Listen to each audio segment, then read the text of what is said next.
Bonsoir mesdames, bonsoir messieurs. Au début de la fondation Amani, qui aurait pu prédire une telle soirée 20 ans plus tard? Je vous avoue que c'est assez émouvant, parce que je me souviens de certains moments particuliers là-bas, et notamment un soir d'octobre 1998, donc pratiquement 20 ans jour pour jour, où nous étions dans la rue avec le père Mathieu. À l'époque, il était séminariste, nous étions volontaires. Nous étions avec l'équipe d'éducateurs de rue philippins, la première équipe de cette époque, à travailler dans la rue à la recherche des enfants. Ici, on appellera cela des maraudes, là-bas, on appelle ça des big nights. Et ce soir-là, de 1998, nous avons rencontré un petit enfant du nom de Jomar, que vous voyez ici sur la photo. Il avait 5 ans. Et ce petit Jomar vivait dans la rue, et nous avons réussi à le convaincre de venir nous rejoindre dans la fondation. Alors certainement, vous direz-vous qu'à 5 ans, ça doit être assez facile non seulement de le convaincre, mais ça doit être très facile de le garder dans la fondation. Pourtant, son histoire a été très compliquée. Pendant près de 20 ans, on a assisté à des allers-retours avec la rue, cette attraction de la rue qui est souvent permanente. Mais pendant toutes ces années, il n'a jamais perdu l'espoir, parce que ce lien avec la famille Anak TNK était très fort.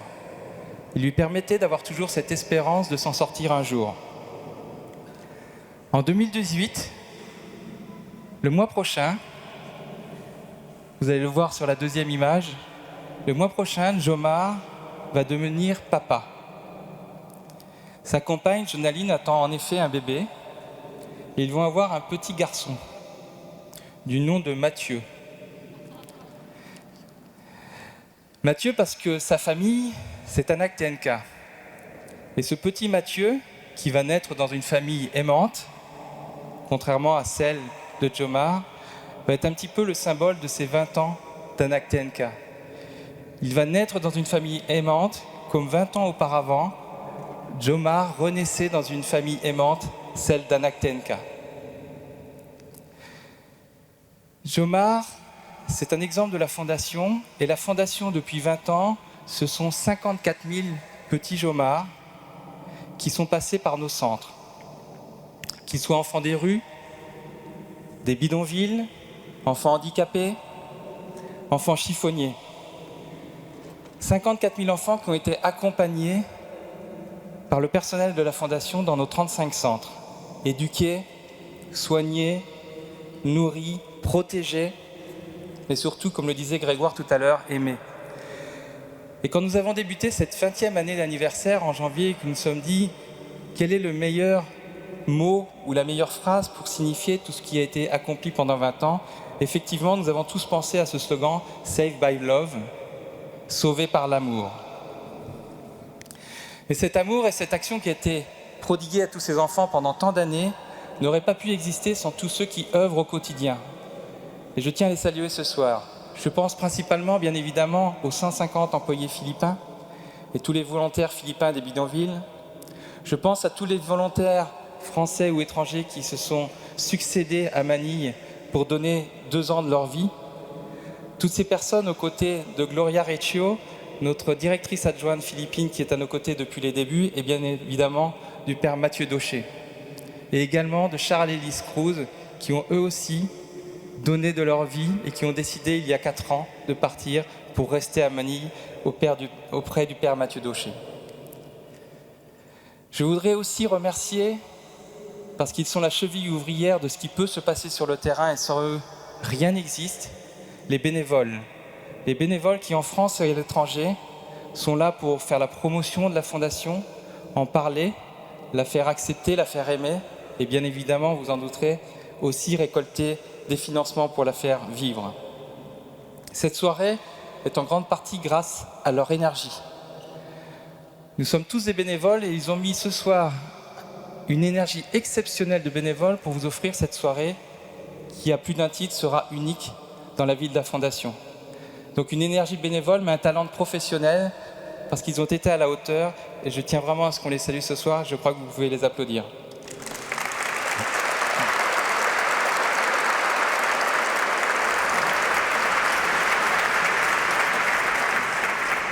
Je souhaite également remercier parce que le lieu est quand même assez exceptionnel et ils nous ont accueillis avec un cœur immense, le Père Lacroix et le régisseur, M. Saleron, qui nous ont permis d'avoir cette salle si exceptionnelle pour nous accueillir ce soir. Donc un grand merci à eux également.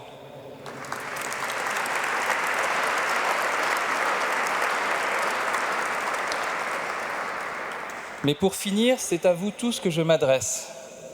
Vous êtes des partenaires, des bienfaiteurs, des amis de la Fondation, certains depuis les débuts, et sans vous, rien n'aurait pu exister. Je m'adresse également à nos invités de marque qui prendront la parole tout à l'heure, qui sont nos amis, nos ambassadeurs, qui nous font l'honneur d'être à nos côtés pour porter la parole des enfants. Effectivement, comme le disait Grégoire, ce qui nous unit tous aujourd'hui, et ce qui nous permet de dire que nous sommes une grande famille, que nous soyons sur le terrain, que nous soyons ici en France, que vous soyez bénévoles ou simplement bienfaiteurs, cette grande famille Yanak TNK est unie par ce mot de la compassion. Et je vous souhaite une très bonne conférence sur ce thème. Merci beaucoup. Bonsoir.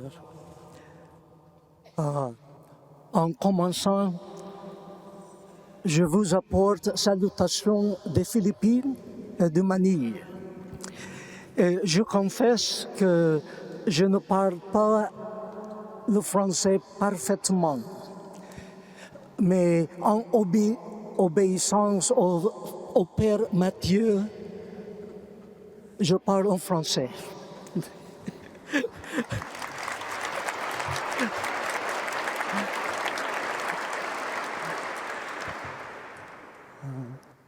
Éminence, bonjour. Je voudrais vous remercier pour votre présence à ce rassemblement organisé par la Fondation ANAC. Par son ministère, surtout auprès des enfants pauvres de Manille, les gens de France et des Philippines sont unis. Les enfants qui souffrent servent de pont entre nous en invoquant la compassion de nos cœurs, une valeur humaine et chrétienne dont l'humanité a un urgent besoin. Toutes nos solutions fiscales, politiques et financières aux problèmes qui affectent les jeunes sont vouées à l'échec si elles ne surgissent pas de la compassion.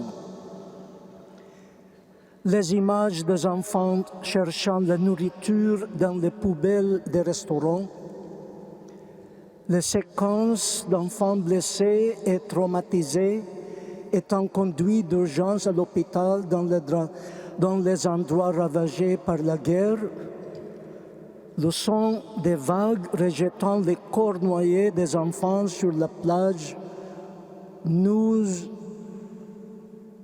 hante. Tout cela nous questionne. Où est l'humanité? Où est allé notre sens de l'humanité? Où est la compassion? Quand la compassion est absente, l'humanité meurt. Mais où allons-nous pour raviver la compassion?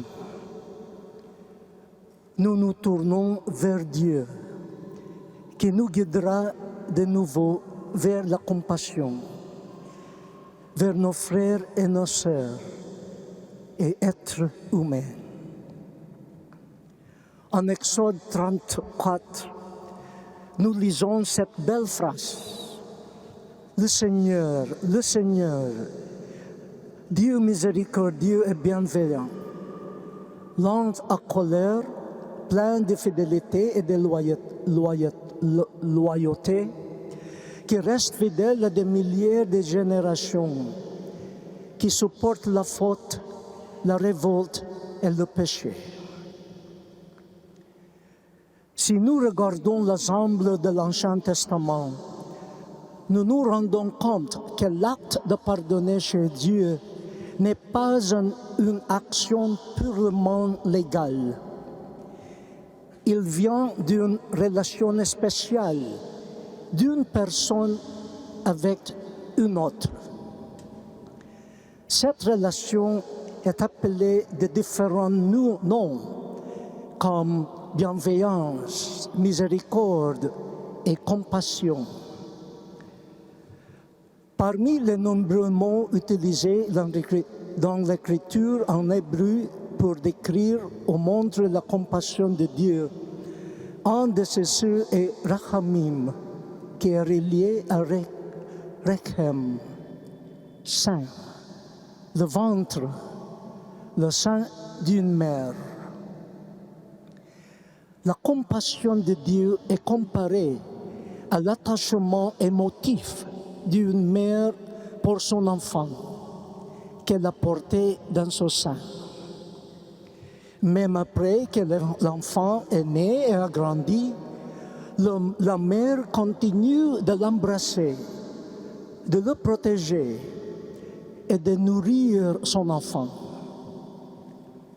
Dans un sens, un enfant ne quitte jamais le sein de sa mère. Une mère ne permet pas que cela arrive. Pour une mère, une totale séparation physique et affective de son enfant est impossible. Tout son être, sa mémoire, son existence sont un sein permanent où son enfant peut trouver n'importe quand un rencontre et un rajeunissement.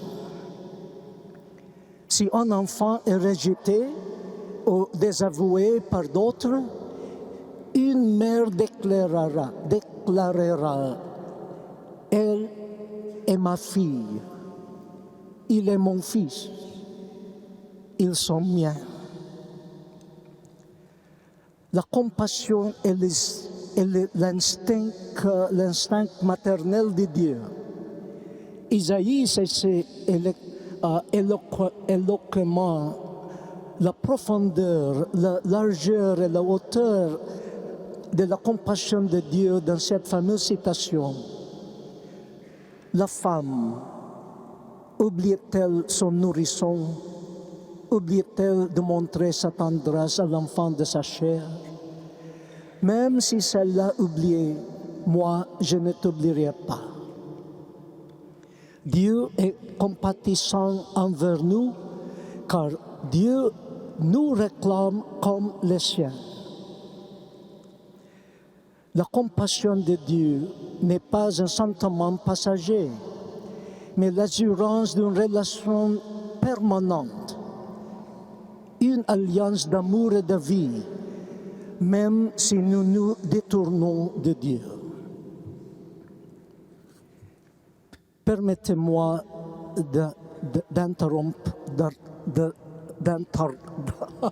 d'interrompre cette réflexion biblique avec une histoire. Quand le pape François visita les Philippines en 2015, il a eu une rencontre spéciale avec les jeunes. Quelques-uns lui ont posé des questions.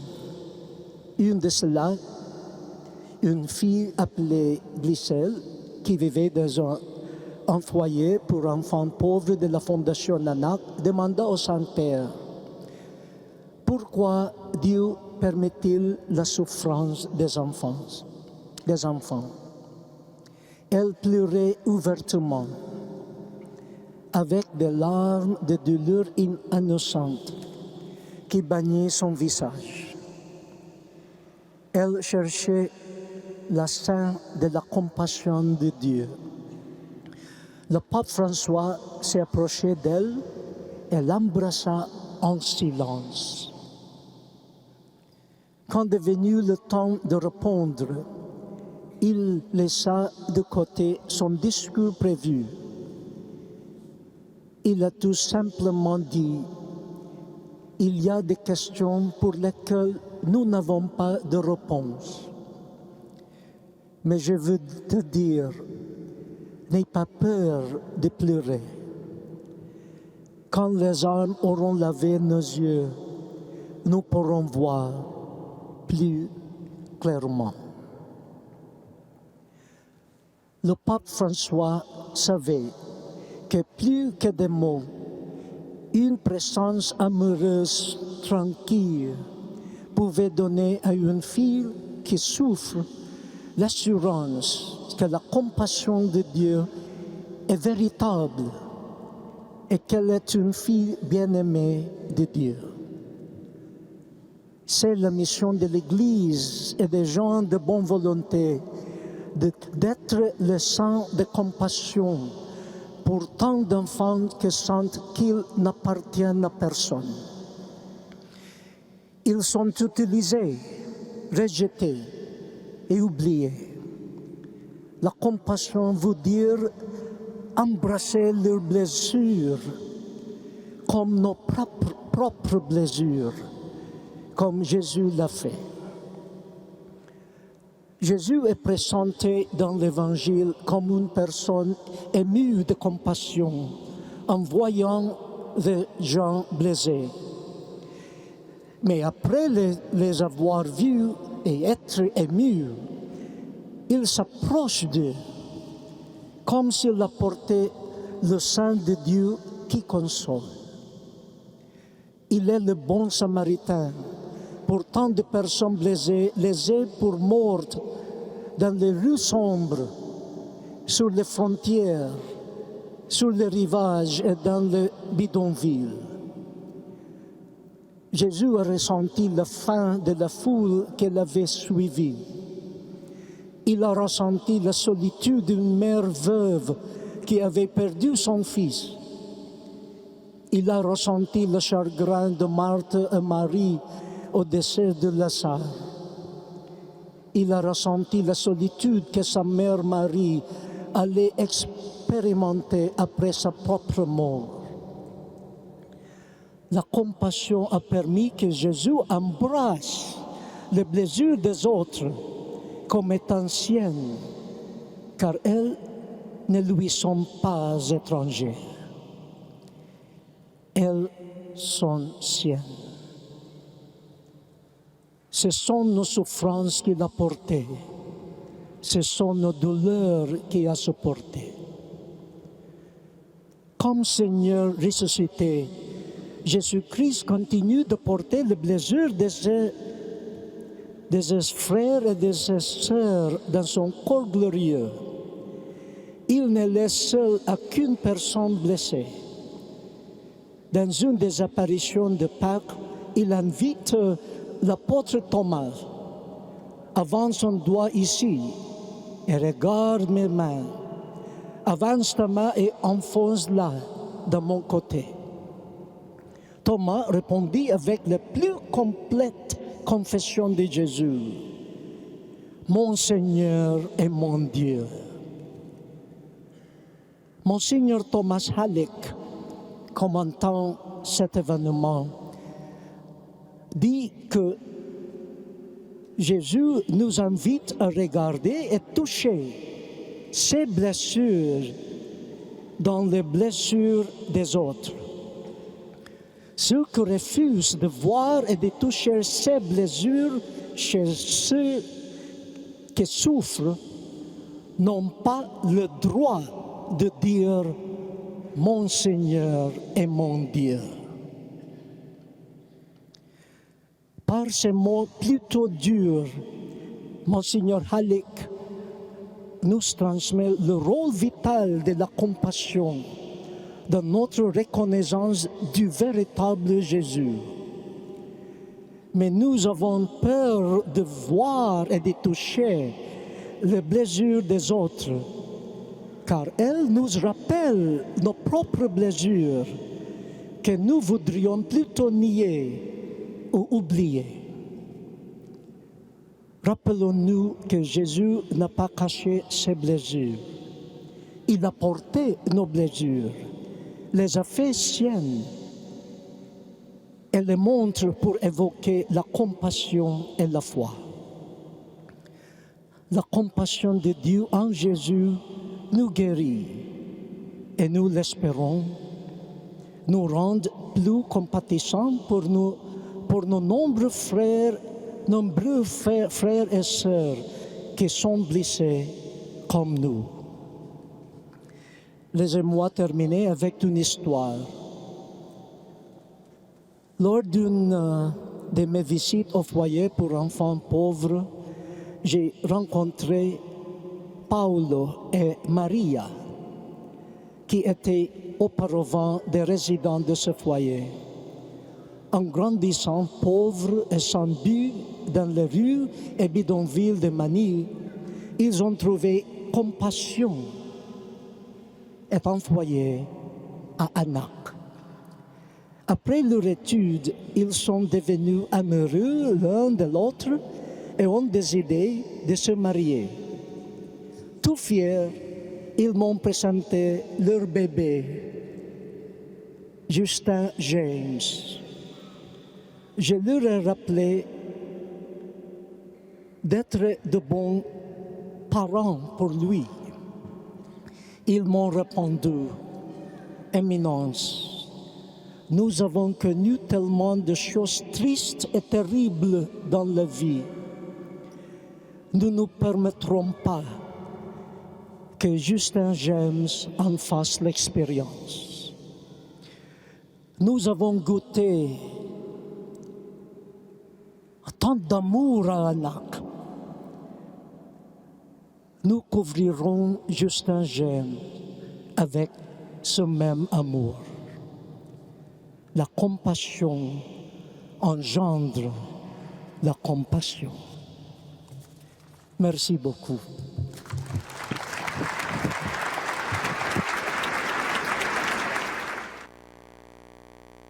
Merci beaucoup, Éminence, pour cet éclairage lumineux sur la compassion en français. Bravo.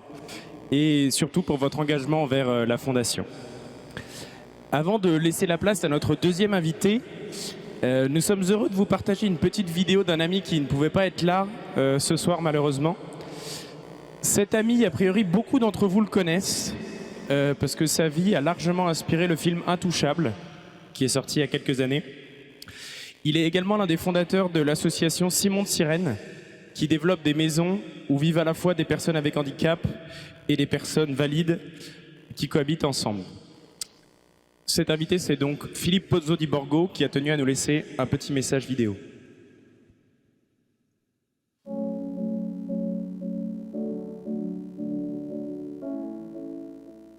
Bonjour, je rentre d'hôpital et je suis heureux d'être avec vous. Vous me parlez de compassion. Ah, la compassion vous porte à percevoir, peut-être même à ressentir la souffrance d'autrui, et plus important encore, vous pousse à y répondre, animé d'une intention d'amour. Le synonyme de la compassion qu'on lui associe rarement est le mot considération. C'est l'attitude qui consiste à prendre conscience de l'autre, dans sa différence, sa fragilité, son inconfort, et tout ceci avec empathie, respect, tendresse, attention. Et ce qui me paraît le plus important, avec l'intention ferme d'y répondre. C'est ça la compassion, c'est ça la considération. Et cette compassion nécessite une chose essentielle, c'est que l'on s'oublie soi-même. D'acteurs centrés sur soi-même, on se descente, on fait un pas de côté, et enfin, on est disponible à l'infinie différence de l'altérité. On perçoit le chemin de dignité de l'autre dans sa souffrance, souvent aggravé par son isolement. On recherche comment répondre aux exigences de ce chemin de vie. Cette attitude d'amour, de bienveillance, d'empathie qui teinte la relation à l'autre, dans sa difficulté d'être, est une inspiration de tout être humain qui a fait silence, s'est abstrait enfin du bruit et de l'agitation et des appétits du monde pour entrer dans une relation avec l'autre qui fait sens.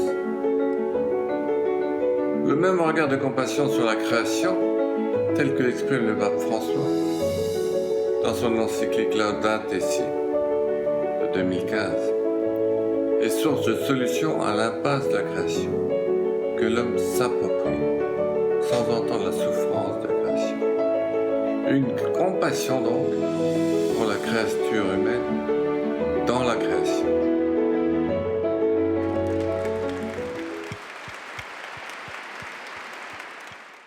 Le père Mathieu m'a effectivement demandé de parler de compassion. C'est pourquoi je vais d'abord parler de conjouissance. Le mot est devenu rare, si rare même qu'aux oreilles d'aujourd'hui, il paraît aisément néologique ou scabreux. Le correcteur automatique d'orthographe le souligne en rouge, et l'audition fantasmatique du puritain croit y découvrir l'accouplement de deux termes obscènes.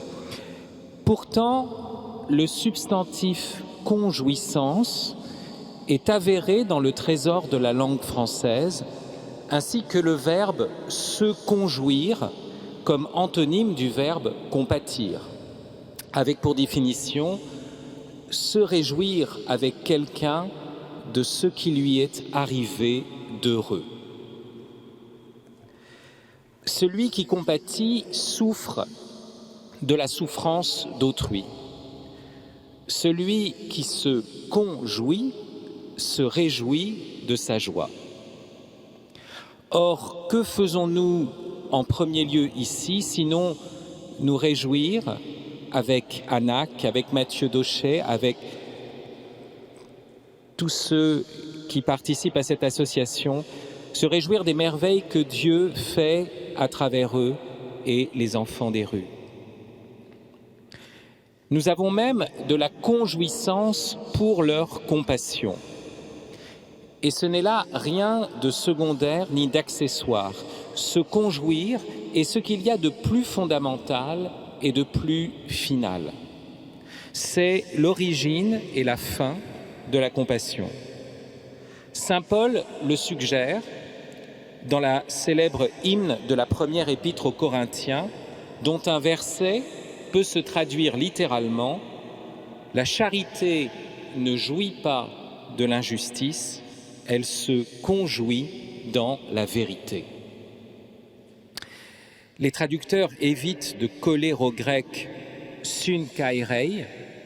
Ils écrivent généralement que la charité se réjouit dans la vérité. On pourrait dès lors penser qu'il s'agit d'une joie solitaire, tandis que se conjouit a l'avantage de souligner que la joie de la charité ne se déploie qu'avec d'autres, qu'elle implique une communion. Sum kai rein, que les latins traduisaient avec le verbe congaudere, apparaît d'ailleurs au chapitre précédent de la première aux Corinthiens, dans ce passage qui assimile la communauté des baptisés dans le Christ à un unique corps. Je cite, « Un membre est-il en train de pâtir, tous les membres compatissent. Un membre est-il à l'honneur, tous les membres conjouissent. » Littéralement. Pourquoi le mot de conjouissance a-t-il disparu de notre langue jusqu'à n'y plus avoir qu'une résonance un peu ridicule? Et pourquoi le mot de compassion y est demeuré jusqu'à y acquérir une aura presque exclusive?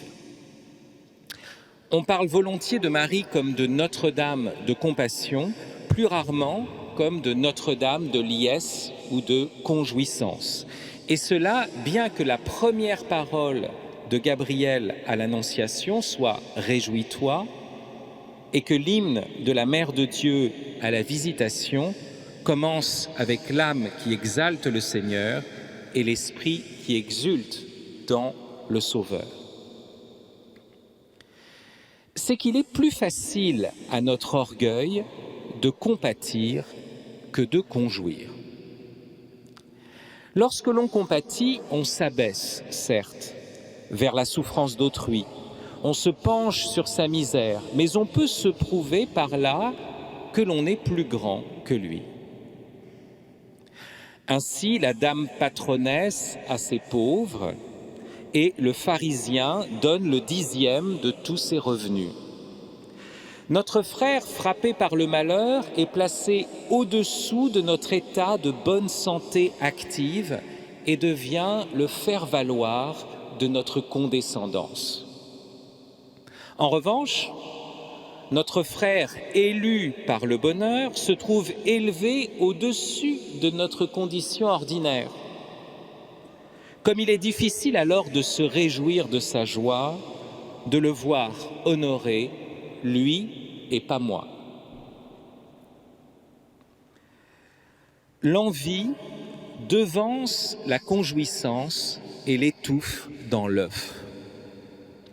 Le livre de la Genèse ne cesse de montrer ce refus de se réjouir du bien qui arrive à notre propre petit frère et qui le rend soudain plus grand que nous. Caïn ne supporte pas de voir l'offrande d'Abel agréée par le Seigneur. Les frères de Joseph ne supportent pas de le savoir préféré par Jacob et que sa gerbe se tienne si au-dessus des leurs que celles-ci doivent se prosterner devant elle. Inversement, comme nous l'avons déjà suggéré, l'orgueil peut accompagner la compassion et la souiller dans sa fleur. Dans Le Prince Noir, un grand roman de l'anglaise Iris Murdoch, un personnage le déclare: « Il est naturel que nous prenions aux catastrophes de nos amis un plaisir qui véritablement n'empêche pas l'amitié. C'est en partie, mais pas entièrement, parce que nous aimons que l'occasion nous soit donnée d'être secourables. » Le plaisir pris à la compassion n'est pas nécessairement trouble. Si nous sommes faits pour compatir, s'il y a en nous un appétit de venir en aide, il est normal que lorsque cet appétit rencontre son objet, il en éprouve une certaine satisfaction. La chose devient trouble quand nous nous plaisons à voir notre frère dans la misère parce que cela le met à terre, à nos pieds, et que nous apparaissons soudain comme son sauveur. Si Dieu n'était que sauveur, ce serait terrible. Car il aurait besoin que nous soyons dans la misère, comme un médecin a besoin pour être médecin qu'il y ait des malades. Mais Dieu n'est pas d'abord sauveur. Il est Dieu. Il est joie en lui-même. Et c'est précisément parce qu'il n'a pas besoin de nous sauver qu'il peut nous sauver vraiment. C'est-à-dire nous arracher à la misère pour nous faire entrer dans la béatitude de sa fécondité éternelle. On s'aperçoit par là que la compassion peut ne pas être divine, ce qui permet de mieux saisir certaines tendances de notre époque, ainsi que l'observait déjà Georges Bernanos dans Les grands cimetières sous la lune. Je le cite: « Certaines contradictions de l'histoire moderne se sont éclairées à mes yeux dès que j'ai bien voulu tenir compte d'un fait qui d'ailleurs crève les yeux. L'homme de ce temps a le cœur dur et la tripe sensible. Comme après le déluge, la terre appartiendra demain peut-être aux monstres mous. » Nous sommes aujourd'hui face à des hérésies de la compassion, où la compassion est celle de la tripe et non du cœur.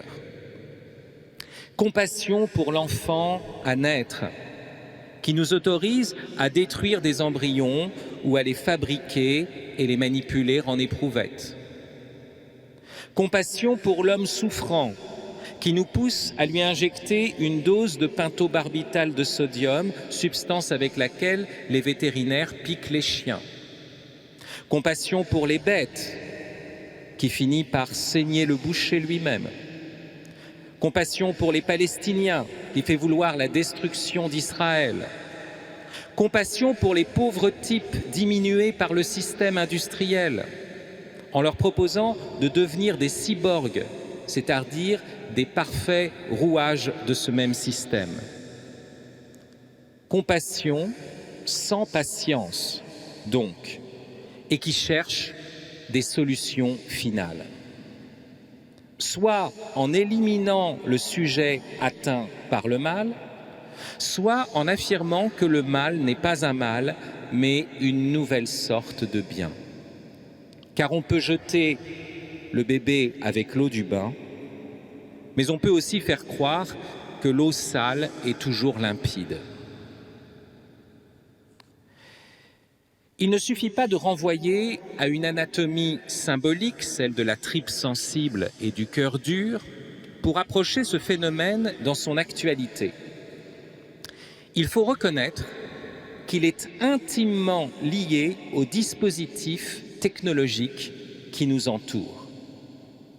Que se passe-t-il avec nos écrans tactiles? Nous appuyons sur des boutons et nous multiplions les images, notamment de catastrophes.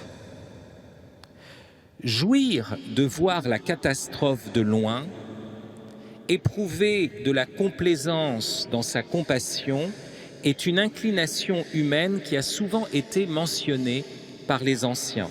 On connaît la fameuse parole de Lucrèce, traduite autrefois en alexandrin pour les écoliers français. Je cite, « Quand l'océan s'irrite, agité par l'orage, il est doux, sans péril, d'observer du rivage les efforts douloureux des tremblants matelots, luttant contre la mort sur le gouffre des flots. Et quoiqu'à la pitié leur destin nous invite, on jouit en secret des malheurs qu'on évite. » Mais nous ne sommes plus assez païens pour jouir en secret des malheurs des autres. Le christianisme est passé par là et rien n'est plus insupportable que le christianisme refroidi, mal digéré par la tripe sensible. En même temps que nous jouissons sans pitié de notre pitié à distance, nous nous sentons coupables. Nous voudrions agir sur ce qui se passe au loin. Nous oublions le pauvre à notre porte, mais le pauvre en général, la victime là-bas, nous voudrions lui tendre une main invisible à travers notre télécommande. Alors, nous cherchons l'interrupteur qui permettrait de mettre fin au mal immédiatement.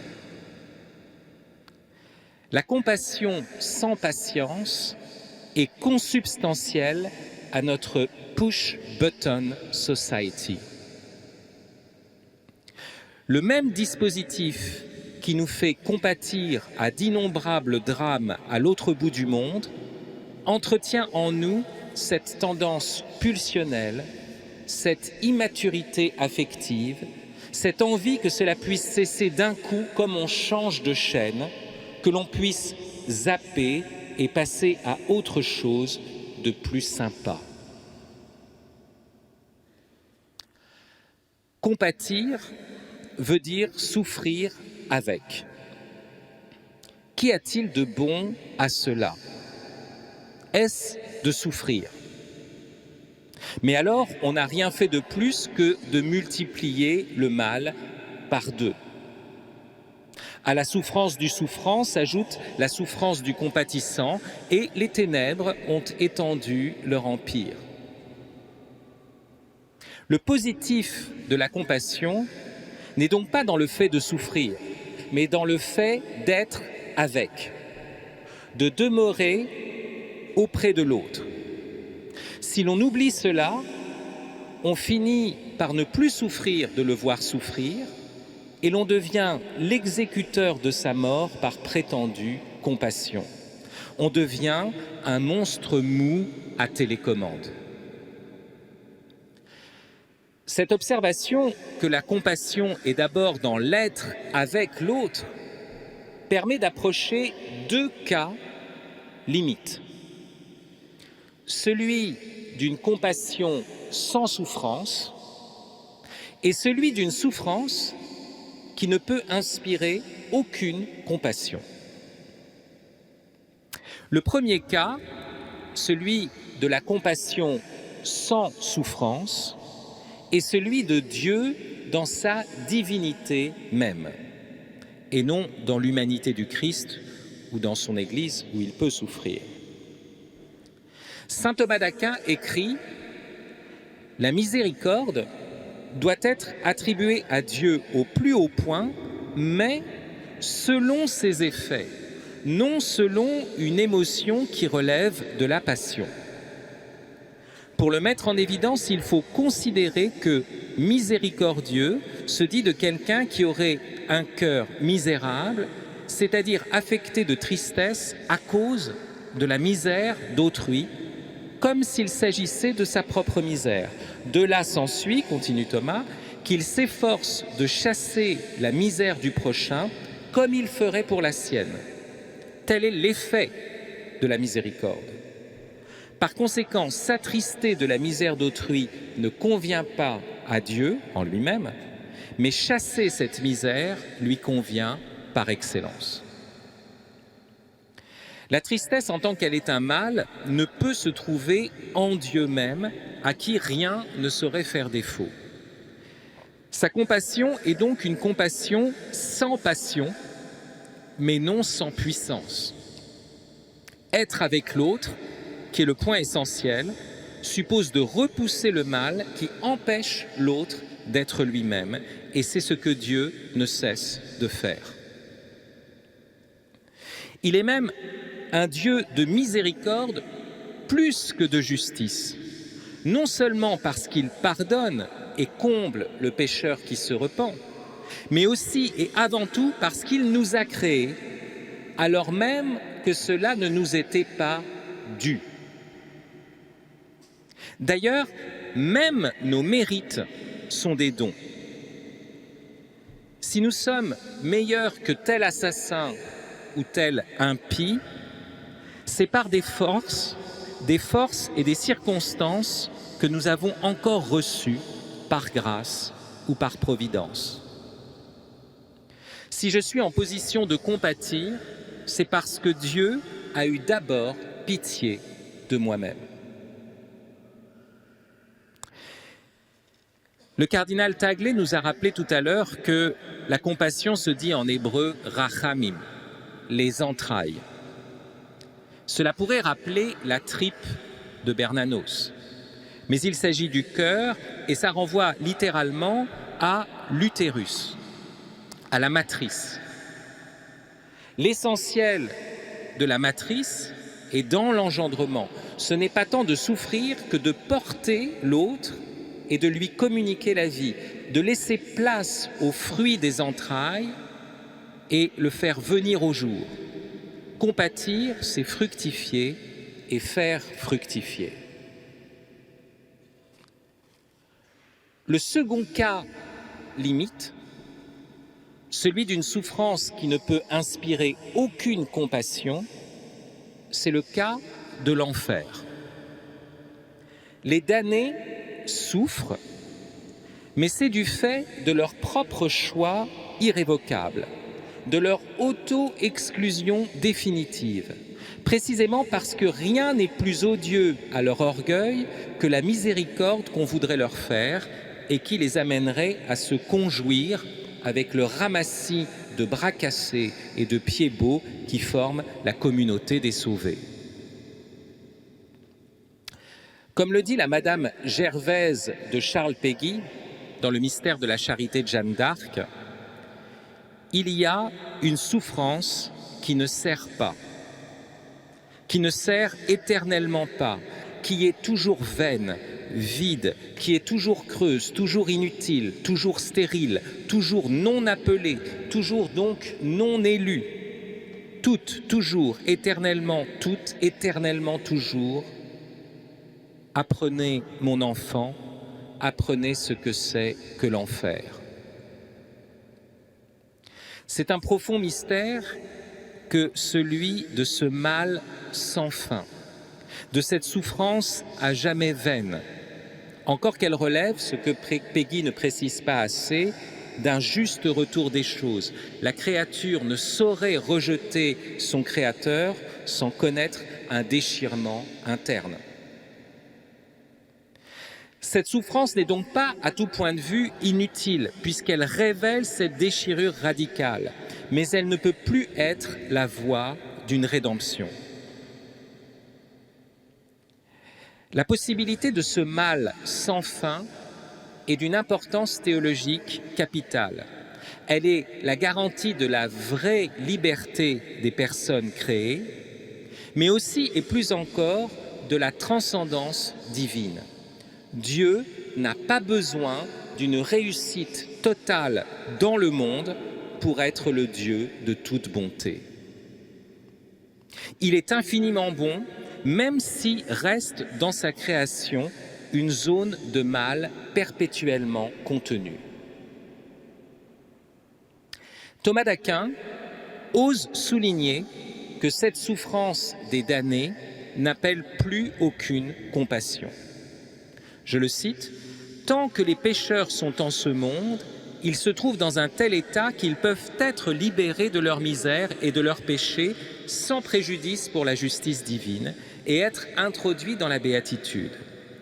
La compassion est donc possible envers eux, mais dans le monde à venir, les pécheurs ne pourront plus, et ajoutons-le, ne voudront plus, être transportés hors de leur misère.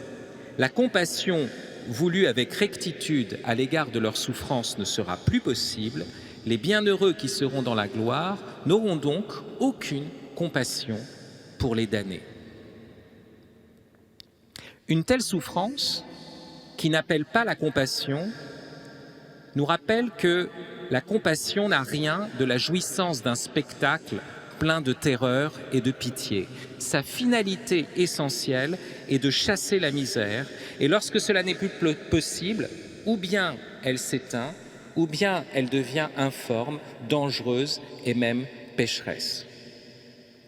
Mais cela nous fait aussi penser que si la compassion consiste d'abord à être avec autrui, la question se pose, comment être avec ceux qui définitivement refusent d'être avec ?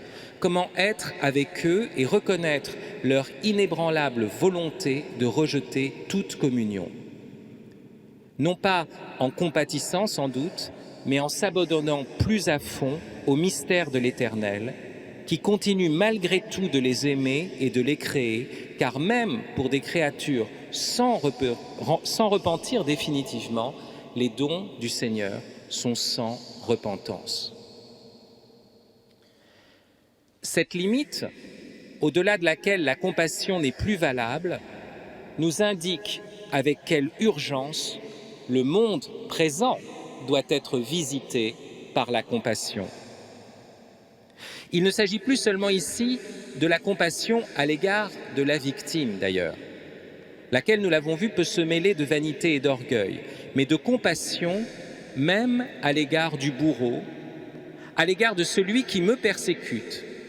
Compassion qui ne peut être sans une certaine humilité. Le catéchisme de l'Église catholique ne craint pas d'aller jusqu'à cette extrémité, car telle est la compassion typiquement chrétienne.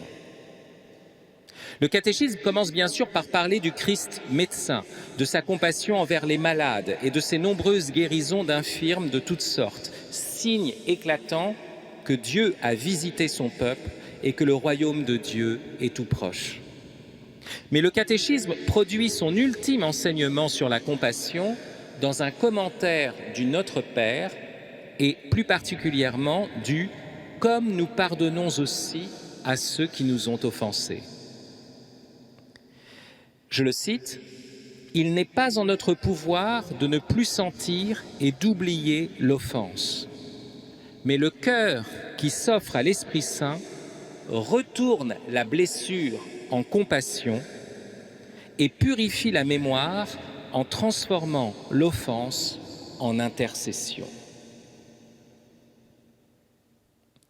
Dans le pardon, par la force créatrice de l'esprit, la blessure reçue par l'ennemi se change en compassion pour l'ennemi, comme la plaie du Sacré-Cœur est celle par où coulent les grâces. C'est ce qui se passe avec saint Étienne, premier martyr. Alors qu'il tombe à genoux sous les pierres, il pousse un dernier grand cri « Seigneur, ne leur impute pas ce péché ». Et voilà que sa prière est exaucée. Voilà qu'une grâce spéciale va descendre sur le commanditaire de la lapidation, Saül, sur le chemin de Damas. La blessure s'est changée en compassion. La compassion a agi jusqu'à sanctifier le persécuteur, et ce persécuteur est devenu une colonne de l'Église, un apôtre plus saint et plus célébré que saint Étienne lui-même. C'est là la compassion la plus divine, celle qui se change en conjouissance pour celui qui nous avait fait du mal et sur qui se pose enfin, après sa conversion, une bénédiction plus haute que la nôtre. Merci.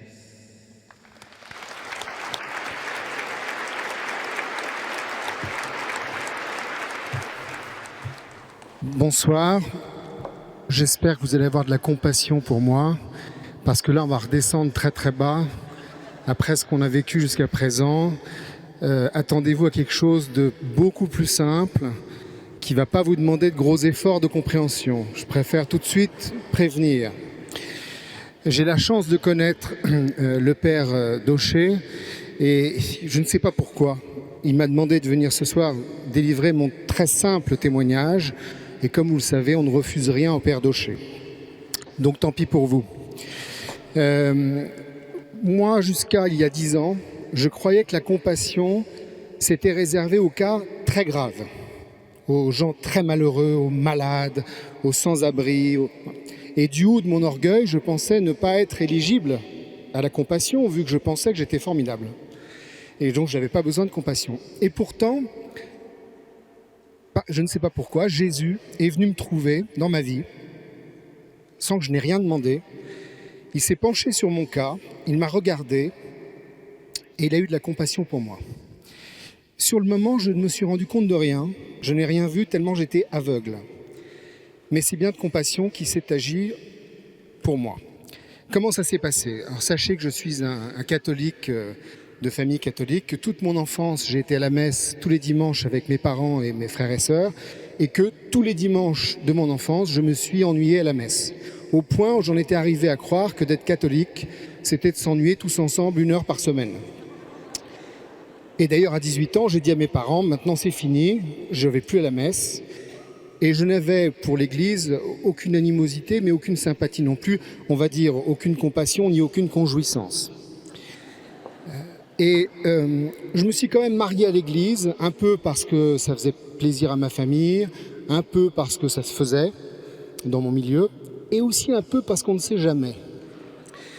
Et puis j'ai eu des enfants, et un jour mon fils est rentré dans l'adolescence.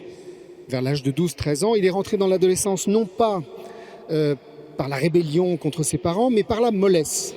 C'est-à-dire qu'il a grandi d'1,5 cm par jour à peu près.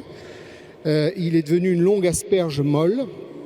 Son corps prenait la forme des meubles sur lesquels il se posait comme du fromage fondu. Son énergie était passée de 220 volts à 1,5 volt. Et la phrase qu'il prononçait le plus souvent dans la journée, c'était « Je suis crevé ». Je vois que vous connaissez le modèle. Et un jour, il a eu un très mauvais carnet de notes, avertissement de travail, avertissement de comportement, ce qui n'était pas du tout son cas d'habitude. Et vous savez ce qui se passe dans ce cas-là? Ma femme me dit « il faut que je te parle ». Il y a 2 choses que je ne vais pas entendre dans la vie. C'est ma femme qui me dit « il faut qu'on parle » et 2, tu as reçu un recommandé. Bon, je vais dans la chambre et là ma femme me dit « tu ne t'occupes pas assez de ton fils, voilà le résultat, tu ne t'intéresses pas à ses études, il faut que tu montres à ton fils que tu t'es préoccupé par ce mauvais bulletin, tu vas avoir l'initiative de prendre rendez-vous avec le professeur principal. » Je prends de très mauvaise grâce rendez-vous avec ce professeur. Je me retrouve dans une petite salle sombre où au fond de la pièce, il y avait donc cette table avec une lampe posée dessus qui éclairait des papiers et la moitié du visage du professeur. Et là, je commence à trembler et je dis, voilà, je suis Thierry Bizot.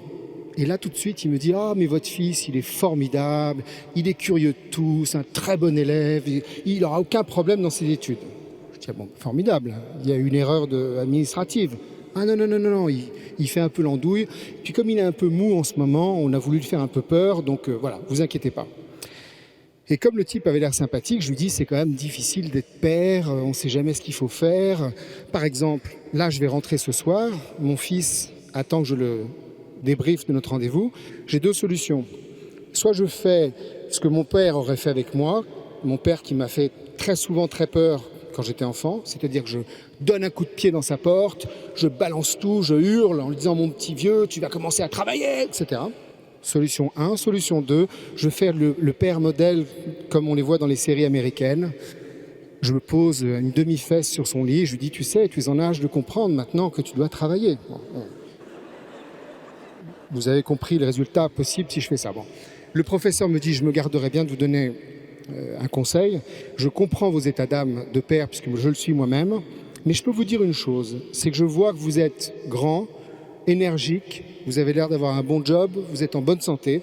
Bref, ce que je vois moi, c'est ce que voit votre fils, c'est-à-dire un être inatteignable. Et si une fois dans votre vie, vous avez le courage de dire à votre fils les doutes et les états d'âme que vous avez à son encontre, eh bien je pense que ça le soulagerait beaucoup. Et cette petite phrase m'a profondément ému et fait réfléchir. Et 1 an après, j'ai reçu une lettre à mon nom, écrite à la main. Je l'ai ouverte avec gourmandise pour être extrêmement déçu, car il y avait à l'intérieur un carton d'invitation pour assister à une catéchèse dans mon quartier. Et là, je me suis dit, je ne vais pas aller m'emmerder avec une bande de cathos dans une salle polyvalente. J'ai jeté le truc sur la table et sorti un petit bout de papier manuscrit du professeur me disant « Monsieur Bizot, je vous conseille fortement d'aller à cette catéchèse en souvenir d'une bonne conversation que nous avons eue il y a 1 an. » J'ai dit à ma femme, je suis obligé d'y aller. Bon. Donc j'ai été, c'est ce que j'avais prévu, c'est-à-dire que je suis arrivé effectivement dans une salle polyvalente minable, épouvantable, qui servait aussi, je crois, de salle de sport. Il y avait une petite odeur aigrelette du genre, il y a eu 350 cours de gym, mais on n'a pas aéré pour économiser le chauffage. Bon. Et dans cette salle, il y avait au fond un crucifix, 9 chaises, 9 professeurs, dont un prêtre, et devant 50 petites chaises et 4 élèves, enfin 4 adultes qui étaient venus comme moi. Là, j'ai failli faire celui qui a oublié quelque chose dans sa voiture et qui ne reviendra pas. Et je me suis dit, foutu pour foutu, et donc je me suis assis. Et là, qu'est-ce que j'ai fait en attendant que ça commence? J'ai regardé discrètement les 4 autres imbéciles comme moi qui s'étaient fait avoir et qui étaient venus. Et je me suis dit, ça vraiment, ces gens-là, ce sont des pauvres types, ce sont des bras cassés. Franchement, pour venir à une soirée aussi minable, il faut vraiment être au bout du rouleau. Il faut avoir pas de famille, pas d'amis, rien, pas de perspective. Moi, je fais un effort énorme pour être là ce soir. J'ai 12 autres choses à faire. Je fais un effort. Mais pour eux, c'est peut-être leur soirée de la semaine. Ils ne se rendent pas compte de la chance qu'ils ont de m'avoir. Et en plus, je suis modeste, car je ne leur montre pas la chance qu'ils ont de m'avoir. Vous voyez, ça vous montre à peu près le niveau d'humilité dans lequel je me trouvais. Ça commence, se lève un type qui avait vraiment une tête de psychopathe, comme on les voit dans les séries américaines, et qui dit un truc, s'avance vers nous, regarde la ligne bleue des Vosges, comme si on était 500 alors qu'on était 5, et dit un truc du genre « Jésus m'a sauvé ». Et je me dis « Oh, c'est pas vrai, c'est pas vrai ». Non mais c'est Cato, c'est pas possible. J'en avais la chair de poule de honte pour lui. Lui succède une dame avec un look très sévère, genre de prof de maths de mauvaise humeur, vous voyez, avec une tête très sévère qui dit « J'ai suivi cette catéchèse il y a 20 ans et ça a changé ma vie ». Et je lui dis, je me pense dans mon esprit, chérie, il fallait pas y aller, parce que c'est ça le résultat, ça fait pas envie. Bon. Et puis arrive enfin un troisième type qui là nous fait un commentaire théologique pendant 1 heure sur un texte de la Bible que je connaissais de mon enfance. Je crois même que c'était Adam et Ève et le serpent. Et là tout d'un coup, un cours très intéressant, et je me rends compte que j'ai beau avoir 45 ans à l'époque, j'ai une culture spirituelle d'un enfant de 10 ans. Et donc quand on m'explique en fait les textes sacrés d'adulte à adulte, je trouve ça très intéressant. Et donc ils nous disent à la fin, finalement cette catéchèse c'est un premier soir, mais c'est un programme qui dure 2 mois à raison de 2 soirs par semaine. Et je décide d'y aller quand je peux, toujours en me disant non mais il faut que j'y aille, les pauvres là, les 4 autres. Si je suis pas là pour remonter un peu le niveau, si vous voulez, bon. Et à chaque fois des cours très intéressants. Et ça se termine par une retraite qui se termine, je vais aller vite, par un élément très important qui m'est arrivé, qui je crois a été très fondateur pour moi. C'est que donc on était 6 ou 7 élèves à ce moment-là. Je ne les connaissais pas, ces gens, je ne connaissais à peine leur prénom, on ne se parlait pas. Et ça faisait 2 mois et demi qu'on cheminait ensemble dans ce cours, 2 fois par semaine.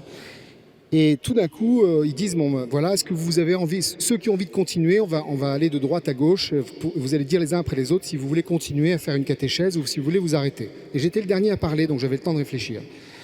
Et tandis qu'ils commençaient à discuter, etc., j'écoutais pas. Et tombé sur moi une vérité qui va vous paraître très simple, mais qui m'a bouleversé, mais comme si j'étais tombé à la renverse. J'ai compris à ce moment-là que j'étais un bras cassé moi aussi. Et que j'avais mis 2 mois et demi à comprendre une chose aussi bête. Pardonnez-moi, rien que d'y penser, ça m'émeut.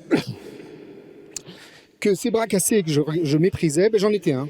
Voilà, j'avais mis 2 mois et demi à comprendre une chose aussi simple, que moi aussi, c'était ma petite soirée de la semaine, que j'avais pas mieux à faire, que personne m'avait forcé à venir.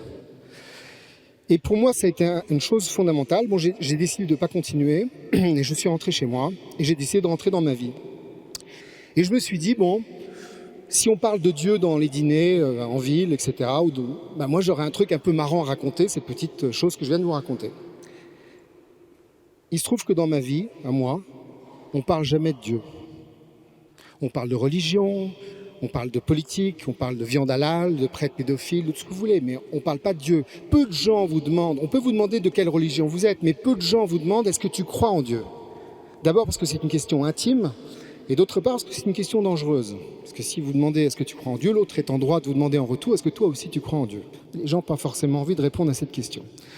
Et donc, au fur et à mesure, je me rends compte que cette petite expérience que je viens de vous raconter, je la prends comme une boulette de papier et je la jette dans un coin de mon esprit comme quelque chose qui n'a aucune importance.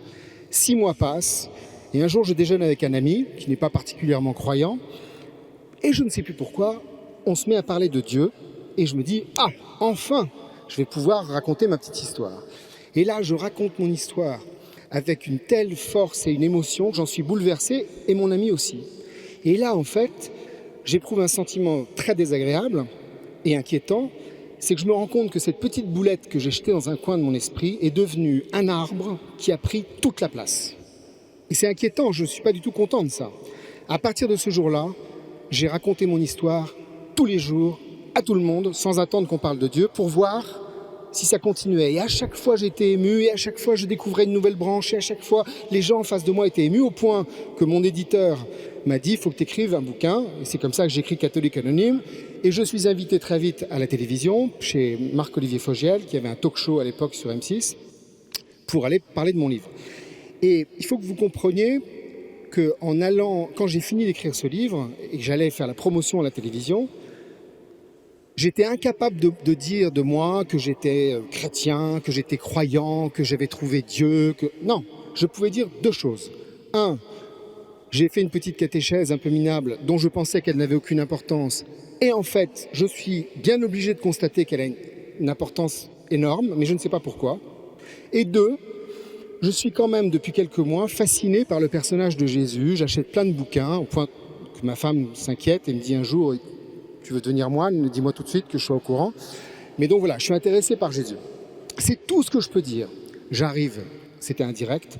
Fogiel lance un petit sujet, le producteur de télévision qui a trouvé la foi. Ça fait une belle affiche, parce que le producteur de télévision, dans la tête des gens, c'est vraiment un type épouvantable. C'est un métier horrible, de gens cyniques qui pensent qu'à l'argent, etc. Donc, le type qui a trouvé la foi, ça fait une bonne accroche. Et Fogiel me dit, voilà, on est en direct, je vais vous poser une question très simple, et de grâce, répondez vraiment avec des mots simples pour que tout le monde nous comprenne. Dites-nous en quelques mots, qu'est-ce que c'est que d'avoir la foi ? Alors, je dis, je ne sais pas si c'est facile, mais une image me vient, et je dis à Fogiel, écoutez, je ne sais pas vous répondre à ça, mais une image me vient, donc je vais vous la dire, mais je vous préviens, quand je vous aurai dit l'image, vous allez quand même me prendre un peu pour un illuminé. Et à ce moment-là, avant de dire ça, j'ai pensé au psychopathe qui avait dit « Jésus m'a sauvé » et j'ai dit bah, « c'est mon tour ». Et donc, j'ai dit l'image qui m'était venue et j'ai dit bah, « écoutez, pour moi, c'est comme si j'entretenais une relation extra-conjugale avec Jésus ». Et c'est passé comme une lettre à la poste. Plus tard, j'ai été témoigné très souvent et souvent les élèves, j'allais dans les lycées, me posaient la même question et j'ai changé, je disais bah, « c'est comme si j'étais tombé amoureux ». C'est comme si j'avais trouvé un ami. Toutes les relations d'amour qu'on peut avoir me servaient à décrire cette relation avec Jésus. Alors, qu'est-ce que j'ai compris de tout ça ? La première chose, c'est que moi, j'ai eu la chance d'avoir une conversion pas du tout spectaculaire. Je ne peux pas vous dire, le 11 novembre, à telle date, à telle heure, je suis tombé à genoux, ruisselant de larmes. Non, je ne sais même pas quand ça s'est passé, puisque j'ai mis 6 mois à m'en apercevoir. Mais ce que j'ai compris, c'est qu'à chaque fois que je parle de Jésus, Jésus se montre à moi. Du coup, j'arrête pas de parler de lui. L'autre chose que j'ai compris, c'est que la foi, moi j'avais cru que la foi, c'était quelque chose soit d'intellectuel, fallait lire des livres, etc. Soit moral, fallait être bon, fallait se faire bouffer par les lions dans le cirque. Donc j'étais ni un grand intellectuel, ni très motivé pour aller me faire bouffer par un lion. Ou j'avais compris que peut-être la foi, c'était quelque chose qui servait à mourir. En gros, c'est un passeport avec un bon petit visa pour aller au paradis plutôt que d'aller en enfer. Voilà. Comme je n'étais pas pressé de mourir non plus, je m'étais dit, la foi, je m'en occuperai quand je serai à la retraite. Et ce que j'ai découvert, c'est qu'en fait, la foi, croire, Dieu, tous ces mots qui sont compliqués à comprendre, qui semblent un peu abstraits, en fait, c'est une banale histoire d'amour. C'est tout. C'est donné à tout le monde peut tomber amoureux. Quand vous tombez amoureux, vous savez très bien ce qui vous arrive. Et qu'est-ce que ça fait quand vous êtes amoureux ? Ça ne change pas votre vie, vous avez vos impôts à payer, vous avez mal aux genoux, ça continue ça. Mais vous êtes amoureux. Ça change tout. Qu'est-ce que ça change ? C'est que d'abord, donc, quand vous faites une rencontre comme celle que j'ai faite avec Jésus, sans même m'en rendre compte, le premier bénéfice, je fais exprès de parler avec des mots économiques, mais le premier bénéfice qu'on peut avoir, c'est la sérénité. Parce que quand on se sent aimé, ça calme. Je vais vous dire, moi je suis un grand angoissé, un grand anxieux. Ça a changé ma vie. De me savoir aimé par Jésus, de le sentir, ça m'a changé la vie. La deuxième chose que ça fait, c'est quand on aime, on est joyeux. On est naturellement joyeux, on ne se force pas. D'ailleurs, je vous le dis, si vous rencontrez des chrétiens ou des cathos qui font la gueule, il y a un problème. Hein, c'est comme quelqu'un qui est amoureux, qui va se marier et qui tire la gueule. Il y a un problème. Ça doit rendre heureux. Voilà. Et donc, ça apporte la sérénité, ça apporte la joie. Ça apporte également, du coup, par conséquence, la bienveillance ou la compassion. C'est-à-dire que vous-même, on peut se forcer à être bienveillant. Moi, parfois, comme je suis un peu gros, je me dis, je vais rentrer mon ventre pour avoir l'air un peu plus mince. Je vais tenir 1 heure comme ça. Puis je me rends compte qu'au bout de 5 minutes, j'ai oublié. La compassion, la bienveillance, je peux très bien me dire, je vais être très bienveillant aujourd'hui, puis au bout de 10 minutes, j'ai oublié. Mais quand on est sincèrement serein et joyeux, on a envie que les autres le soient aussi, on a envie de voir chez l'autre ce qu'il y a de bien, donc on le regarde avec bienveillance. Et puis ce que ça m'a donné aussi, c'est soif. Parce que c'est comme quand on tombe amoureux, vous rencontrez Jésus, vous avez un choc émotionnel, amoureux. Donc vous êtes amoureux, vous avez tout compris en un instant. C'est ça qui est incroyable, hein. Vous avez absolument tout compris en un instant. Mais à partir du moment où vous avez tout compris, il vous reste tout à apprendre. Et donc vous cheminez derrière Jésus, petit à petit, toute votre vie.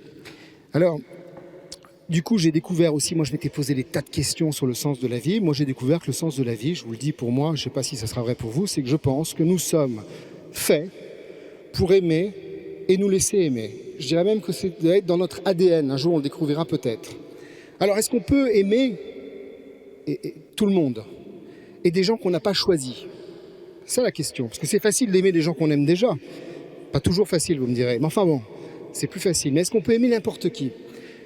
Alors déjà, on peut aimer des gens qu'on n'a pas choisis, parce que généralement d'ailleurs, les gens qu'on aime le plus au monde sont des gens qu'on n'a pas choisis, ce sont nos enfants. Vous ne savez même pas si ça serait des garçons ou des filles, ils n'ont pas toujours bon caractère, on ne s'entend pas toujours avec eux, pourtant on les aime.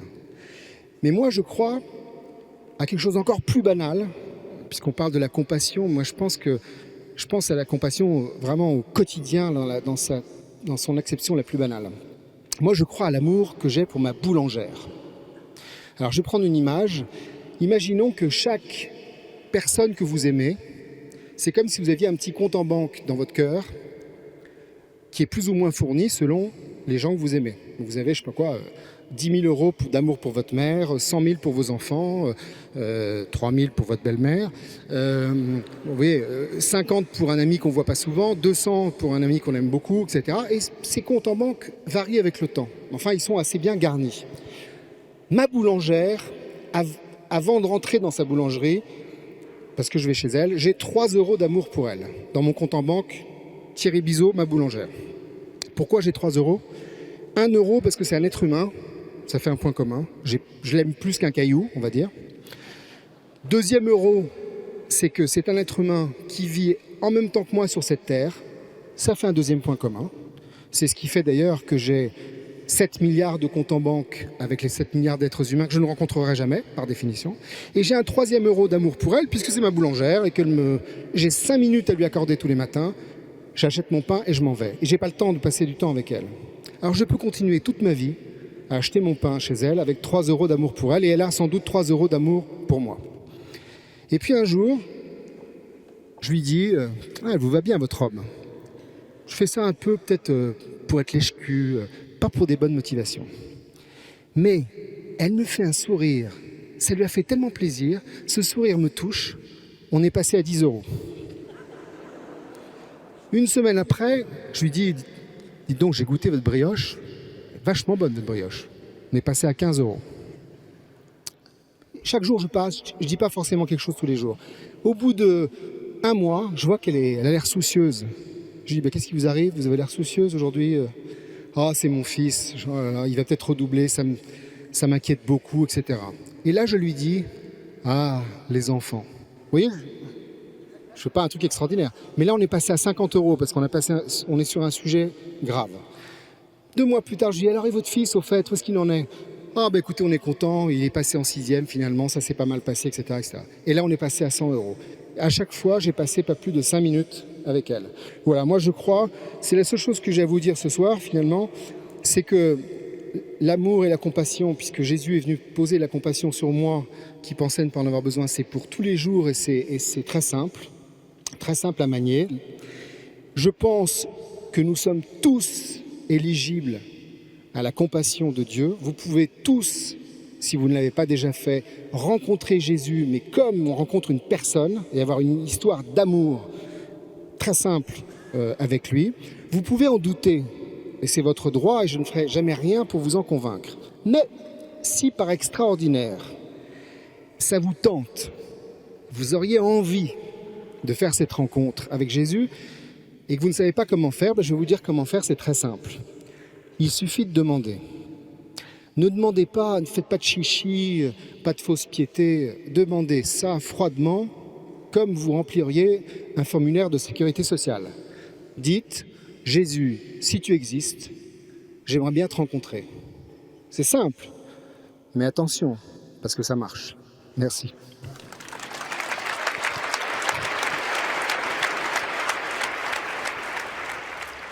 Bonsoir à tous. Si vous saviez comme j'aimerais que les enfants voient tout ce monde ici ce soir réuni à Saint-Sulpice. comme j'aimerais qu'ils vous voient tous ici présents ce soir et qu'ils sentent tout cet amour. Vraiment un immense merci d'être ici ce soir. La compassion. La compassion, voilà le thème de notre soirée pour fêter ces 20 ans. 20 années de combat, 20 années d'espérance, 20 années d'amour. Et le moins qu'on puisse dire, c'est que chacun avec son style propre, eh bien c'est un thème qui a inspiré ce soir nos intervenants. Et je veux vraiment vous remercier du fond du cœur, vraiment du fond du cœur, d'être venu ici ce soir. Éminence, d'avoir fait cet aller-retour juste pour la nuit, pour venir nous parler ce soir et être présent avec nous. Cette présence dont vous parliez. Fabrice Adjadj, un immense merci d'être venu aussi de Suisse pour être ici présent avec nous, pour les enfants. Et Thierry Bizot, un immense merci aussi pour ce témoignage qui nous touche profondément et qui nous inspire. Vraiment, je suis touché, très touché, du fond de mon cœur. Mais vous savez, en y réfléchissant, la première chose que je me suis dite, c'est que le mot compassion, est un mot doux à l'oreille, non? On aime entendre ce mot. Et d'ailleurs, les mots associés souvent à la compassion, un peu comme des synonymes, sont les mots tendresse, pardon, miséricorde, amour bien sûr, que des mots doux à l'oreille. Et pourtant, en y réfléchissant, je me disais que le concept de compassion est en fait d'une violence inouïe. Compassion, Fabrice Adjadj nous l'a rappelé tout à l'heure, signifie souffrir avec. Souffrir avec. Mais ne réalise-t-on pas la violence de cette signification? Je veux dire, confronté au terrible mystère du mal, ne veut-on pas justement le voir disparaître, ce mal? La voir disparaître, cette souffrance? Eh bien, je vais vous dire, je veux l'anéantir, cette souffrance. Je veux lui tordre le cou à ce mystère du mal. Cela fait 20 ans qu'à Manille, je veux lui tordre le cou à ce mystère du mal qui violente, tourmente, tyrannise et viole les plus innocents. Alors souffrir avec, souffrir, mais je ne veux pas souffrir avec, je veux l'annihiler, ou pour le moins l'assommer. Je veux le rendre hors d'état de nuire, ce mal. Alors la compassion, vous voyez, quelle torture finalement, ce mot, compassion. Souffrance, j'en veux plus de cette souffrance. Et pourquoi donc le mot compassion est-il devenu si doux à nos oreilles? Mais vous savez, je pensais vraiment, je vous fais une petite confidence, mais je penserais vraiment qu'au fur et à mesure des années à Manille, la souffrance m'affecterait moins finalement. Je serais blasé. Je croyais que le temps allait me construire une sorte de carapace et que je deviendrais si solide que rien ne pourrait plus m'ébranler. Mais vous savez, c'est le contraire. C'est effroyablement le contraire. Je me sens si fragile. Jour après jour, semaine après semaine, mois après mois, face à cette souffrance, la souffrance des enfants, mais de plus en plus insupportable. Et je vous avoue ce soir que je pleure si souvent, si vous saviez. Je pleure sur Randy, qui a été laissé sur un marché de Manille par ses frères.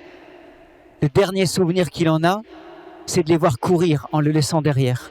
Je pleure sur Rachel, qui devait se cacher derrière une benne à poubelle pour échapper au cou de son papa. Celui-là même, qui devait lui montrer le plus grand amour. Je pleure sur Edwin, qui s'est éteint dans mes bras à 12 ans, après s'être battu contre une infection foudroyante. Et je pleure terriblement en ce moment sur Jefferson, qui a passé 10 ans avec nous et qui vient de se faire tuer lâchement par un policier corrompu. C'est dur, vous savez, parfois. Très dur. Alors je pleure. Il y a quelques semaines, un de nos jeunes, qui a 12 ans, qui s'appelle Jessie, me disait « Mais pourquoi on ne vient pas me chercher ?» Vous voyez, une phrase toute simple, mais qui montre cette souffrance. Alors je pleure et je crie. Je veux crier cette révolte, vous voyez? Je veux crier au nom de ces enfants qui vivent le pire. Je veux aussi crier ma propre souffrance de les voir souffrir. Je veux crier au nom de ces enfants et finalement, je m'aperçois que je veux crier à leur place. Parce que eux ne crient pas. Et je vais vous dire peut-être quelque chose d'étonnant, mais en 20 ans, je ne les vois pas crier cette révolte. Je ne la vois pas, cette révolte que je peux parfois ressentir au fond de mes tripes à moi. Et ça m'étonne. C'est même quelque chose qui m'impressionne toujours après 20 ans. Vous voyez, au service des enfants des rues de Manille. Et c'est probablement l'une des plus belles leçons qu'il nous donne. Au-delà de la magnifique résilience qu'il nous montre, il y a un cœur qui a soif. Soif d'amour. Et c'est tout. Pas de colère, pas de rancune, pas ce poison du ressentiment. Une soif d'amour, c'est tout. Il y a quelques années, on avait une petite fille dans la fondation qui s'appelle Mary Joy. Et c'est une petite fille, mais le sourire jusqu'aux oreilles, en permanence, une joie contagieuse. Elle éclatait de rire en permanence, une joie extraordinaire, malgré une vie difficile dans la rue. Une joie débordante. Il y a un jour, elle a été atteinte de la dengue, une maladie infectieuse donnée par un moustique. Et ses plaquettes dans le sang chutaient. Donc elle a été amenée à l'hôpital et elle était en soins intensifs. Et je vais la visiter à l'hôpital et l'infirmier s'approche de moi et me dit « Mon père, on est inquiet parce que ça chute. On n'arrive pas à enrayer cette infection. » Et je regarde la petite Mary Joy qui était allongée sur ce lit. Elle avait perdu ce sourire. Elle avait cet air très, très sévère. Et j'étais terrorisé de la voir comme ça. Je n'avais tellement pas habitué de ne plus voir son sourire que j'étais terrorisé. Et je m'approche en me disant, mais quel est mon rôle? Il faut que je lui redonne du courage. Il faut que je lui redonne de la force. Alors je m'approche d'elle, je lui prends la main. Et puis je commence à lui dire, allez, tu vas t'en sortir. Allez, reprends des forces, allez. Et puis je multipliais les phrases pour essayer de lui donner du courage. Et puis la petite Mary Joy a tourné la tête vers moi. Elle a fait un sourire, un petit sourire. Et puis elle m'a serré la main pour me faire taire. Et j'ai compris que la petite Mary Joy, elle attendait qu'une seule chose. C'était pas mes mots. C'était pas mes palabres, c'était que je sois là à ses côtés. C'est tout. Une présence. Être avec. Une soif d'amour, c'est tout. Mais n'est-ce pas là plus simple? N'est-ce pas ce que nous donne Mary Joy est la plus puissante leçon, mais la plus simple leçon dont notre monde a besoin. Vous vous souvenez des mots de Sainte Thérèse de l'Enfant Jésus qui dit la chose suivante dans son manuscrit: ce ne sont pas les richesses et la gloire que réclame le cœur du petit enfant, ce qu'il demande, c'est l'amour. Alors vous voyez, la compassion, ce n'est plus une torture. C'est l'un des plus grands défis actuels, car elle va exactement à contre-courant de ce que notre monde enseigne. Alors la compassion, un mot doux? Non. En fait, plutôt un mot d'une exigence inouïe. Et surtout, une graine qui porte des fruits inimaginables. Pour cela, j'ai un exemple tout simple qui m'a beaucoup éclairé. C'est celui de Ian que vous voyez sur cette photo, une dizaine d'années. Et ce qui nous frappe tout de suite, j'imagine, c'est son magnifique sourire, n'est-ce pas? On lit dans son regard une joie authentique. Et je confirme, il en a de la joie à donner. Et quand il éclate de rire, comme pour Mary Joy, c'est communicatif, c'est contagieux. Mais ce sourire de Ian sur la photo, risque de cacher son histoire douloureuse, car c'est un enfant abandonné, laissé en plan. Et on a du mal à imaginer ce que cela fait au fond d'un cœur d'enfant, hein. On a du mal à l'imaginer. C'est la phrase de Jessie tout à l'heure. Pourquoi personne ne vient me chercher? Et Yann s'est retrouvé seul dans la rue. Je suis jeté, comme un vieux jouet dont on ne veut plus. Vous comprenez sa blessure? Sa blessure la plus profonde, elle n'est assurément pas la condition matérielle misérable qu'il a connue dans la rue. Mais c'est la plaie de son cœur. Un enfant qui se dit « Maman ne veut pas de moi, papa ne veut pas de moi », c'est terrible. Ce qu'il ressent est tout simplement inimaginable. Vous savez, en face de cette souffrance, on se sent effectivement impuissant à Manille. Toute l'équipe est impuissante. Les 150 Philippins qui sont dévoués au service des enfants, on est impuissant. Car c'est une blessure intérieure, inatteignable. Eh bien, il y a quelques semaines, Yann se confiait à moi sur sa vie dans la rue. Et contrairement à beaucoup d'enfants, il ne s'est pas joint à un gang d'enfants de la rue. Mais il avait décidé de construire sa survie dans le quartier avec un système D, à toute épreuve.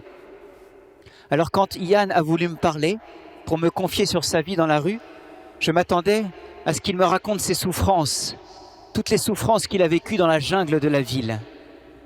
Mais en fait, Yann m'a surtout raconté, avec une véritable émotion dans la voix, que lorsqu'il était dans la rue, eh bien, il a repéré une vieille dame, abandonnée comme lui, survivant dans la rue comme lui. Eh bien, Yann, sans vraiment réaliser que ce qu'il racontait était édifiant, ce petit garçon du haut de ses 10 ans, eh bien, s'était donné comme mission quotidienne de rapporter ce qu'il fallait à manger pour cette vieille dame. C'était sa mission de la journée. Il l'a prise sous sa coupe. Il a veillé sur elle. Il lui a donné cet amour qu'on lui avait refusé. Voilà, c'est le monde à l'envers.